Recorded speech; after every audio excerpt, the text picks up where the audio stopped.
Nagkaroon naman ng pag-uusap ang kandidato ng oposisyon na si Corazon Aquino at United States Envoy Philip Habib na ipinadala noon ni American President Ronald Reagan upang mamagitan sa kaguluhan sa pagitan ng ruling party at oposisyon. Sinabi ni Aquino sa US Envoy na maghintay at hayaan na lamang ipakita ng mga pangyayari ang tunay na kalagayan ng Estado.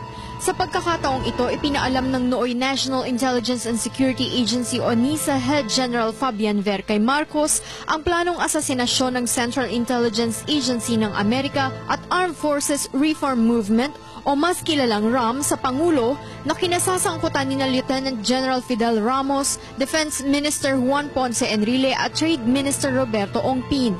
Nag-offer yung Amerikano na dadaling kami sa Ilocos, pero hindi naman kami dinun sa Ilocos. So, wala na.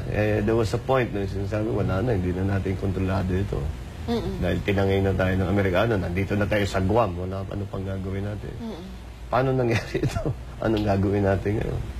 Yun lang naman. Tapos wala na kayong nabit-bit na any gamit or... Meron kaming dala, pero kinuha sa amin lahat. Ng Amerikano. What do you mean kinuha sa inyo lahat? Lahat. Kinuha sa amin. Lahat ng dala namin, pati damit, pati toothbrush, lahat, papeles, lahat, kinuha lahat sa amin. Kaya pagdating namin sa Hawaii, wala kami, kundi yung suit namin. Wala kaming dala. Kinuha sa amin lahat.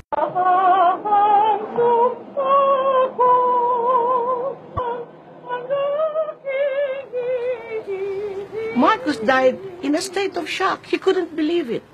Because he so believed in America, and he always said, America is fair. America is just. America will not fail us.